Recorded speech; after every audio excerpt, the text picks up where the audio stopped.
Assalamualaikum warahmatullahi wabarakatuh. Izin memperkenalkan diri, nama saya Haki Hakunador Ahmadi, kelas Hukum Keluarga Islam semester 5, Fakultas Syariah, Universitas Islam Negeri Sultan Maulana Hasanuddin Banten. Di tugas kali ini saya akan menjelaskan materi tentang pra-peradilan.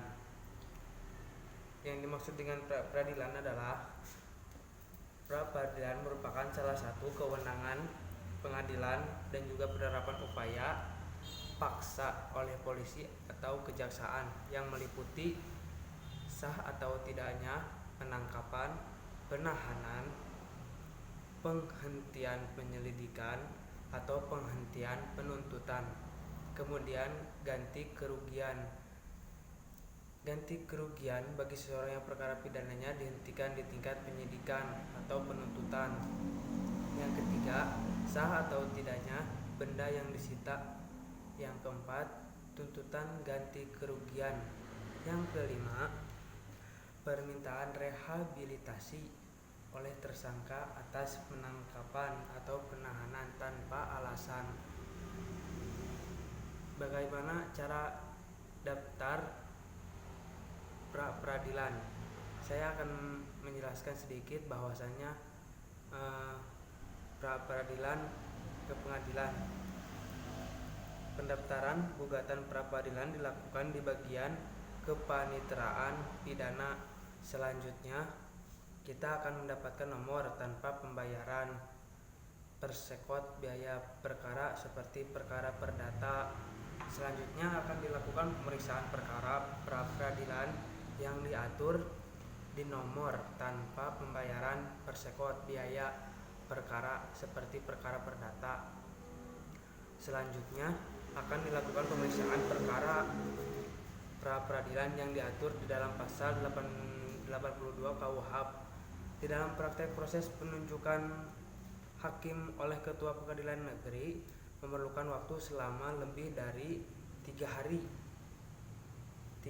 atau mungkin bisa lebih 4 hari, karena hakim yang ditunjuk tersebut tetap perlu waktu untuk mempelajari perkara tersebut sebelum akhirnya disidangkan. Selanjutnya ditentukan bahwa pemeriksaan perkara peradilan dilakukan secara cepat dan selambat-lambatnya 7 hari. Hakim harus sudah menjatuhkan putusannya mengenai ketentuan isi putusan dari pra-peradilan diatur dalam pasal 82 KUHP, yang mana putusan tersebut harus memuat dalam hal suatu penangkapan atau penahanan tidak sah. Dalam putusan pra-peradilan juga dicantumkan mengenai jumlah besarnya ganti kerugian. Ketiga, dalam hal surat penghentian penyidikan perkara SP3 dan surat keputusan penghentian penuntutan SKPP dinyatakan tidak sah, maka penyidikan atau penuntutan dinyatakan tidak sah. Selanjutnya, dalam hal SP3 dan SKPP dinyatakan sah, maka dalam putusan wajib dicantumkan rehabilitasinya. Terakhir, dalam hal benda yang disita ada yang tidak termasuk ke dalam pembuktian, maka dalam putusan wajib dicantumkan bahwa benda tersebut harus segera dikembalikan kepada tersangka atau dari siapa benda itu disita.